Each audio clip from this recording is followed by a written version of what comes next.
Les amis, bienvenue dans cette nouvelle et triste épisode d'ActuFoot. Tout le Mali pleure et continue de pleurer la disparition de son mythique footballeur Salif Keita Domingo, survenu le samedi 2 septembre dernier. On va lui rendre hommage tout de suite.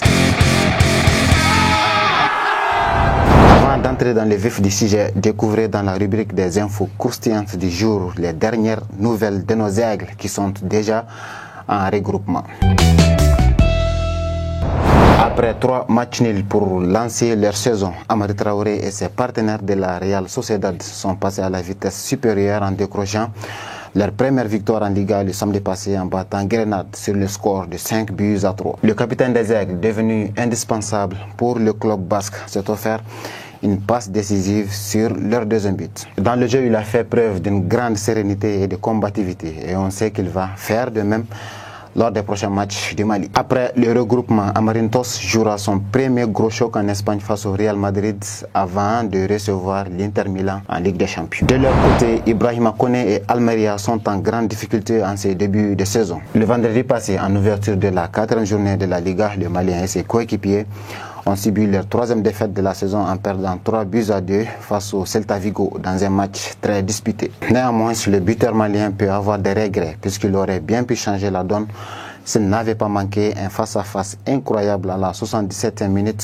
pendant que son équipe dominait le match. En première ligue, Abdoulaye Doucouré a inscrit son premier but de la saison le samedi passé lors du nul de 2 buts partout entre Sheffield et Everton. Le Malien a ouvert le contre-but d'Etofis via un plat du pied très bien ajusté pour battre le gardien de Sheffield. Mais ses partenaires ont manqué de concentration pour éviter un nul qui les maintient dans le bas du tableau. Il faut rappeler que Doucouré, malgré sa belle forme actuelle, a été oublié par Eric Schell pour le rassemblement des Aigles. L'équipe en forme en ce début de saison en Premier League est celle d'Yves Bissouma. Le samedi dernier, le milieu malien a guidé Tottenham vers une 3e victoire consécutive en écrasant 5-2 le premier Burnley. Le Malien et ses coéquipiers sont désormais 2e du championnat à 2 petits points de Manchester City. Avec Wolverhampton, Boubacar Traoré a fait sa première apparition en Premier League le dimanche passé depuis sa grosse blessure au genou il y a presque 12 mois. Malgré tout, El Feno n'a pas pu empêcher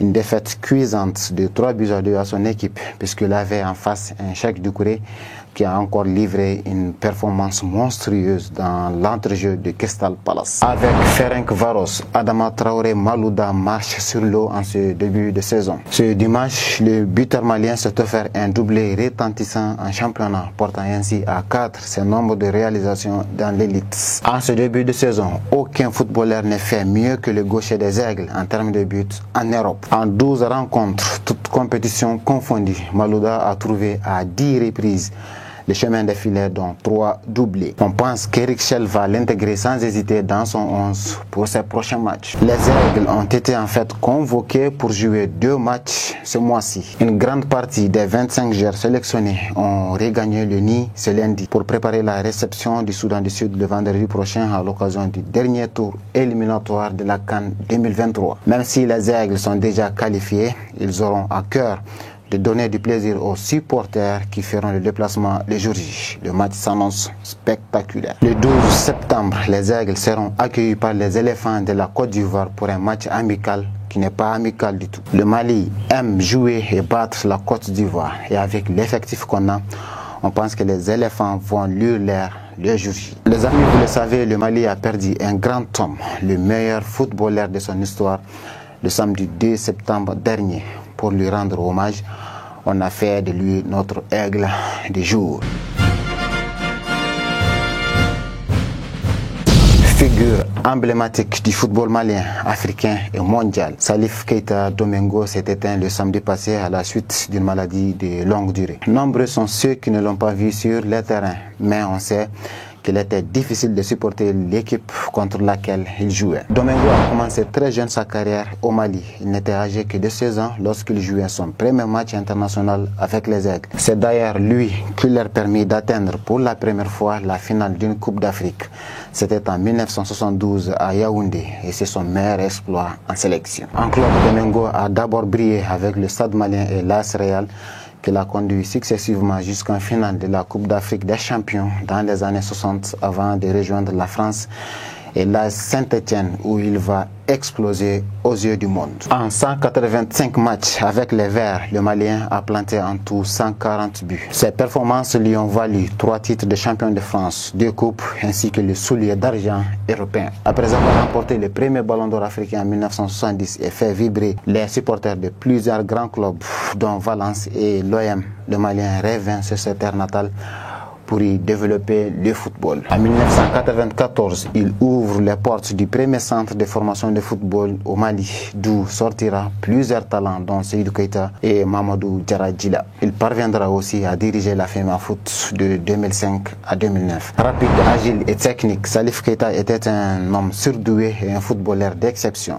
parce que admiré par tous. Et depuis qu'il a raccroché les crampons, le Mali cherche encore son successeur. Car de Fantamadi Keita à Salah Touré, en passant par Frédéric Kanouté, Cheikh Diabaté ou encore Seydou Keita, personne n'a pu détrôner la panthère noire. On lui souhaite un repos éternel dans sa dernière demeure qu'il va habiter à compter de ce mercredi 6 septembre suite à son enterrement. Dans cette rubrique du tableau des transferts, on va essentiellement parler de Moussa Djenepo qui va officiellement quitter Southampton ces jours-ci. Selon plusieurs médias, l'attaquant des Aigles a fait un aller-retour en Belgique ce lundi pour paraffer un contrat de 3 ans avec son ancienne équipe, le Standard de Liège. Le grand retour de l'ailier malien devrait coûter entre 3 et 4 millions d'euros pour le Standard qu'il avait vendu à 15 en 2019. Ce championnat belge, Djenepo le connaît très bien après avoir joué environ 50 matchs entre 2018 et 2019. Il avait aidé les Liégeois à atteindre la deuxième place de Jupiler Pro League et la finale de la Supercoupe de la Belgique en 2018. Il a aussi remporté la coupe la même année, donc son retour est très attendu par les supporters.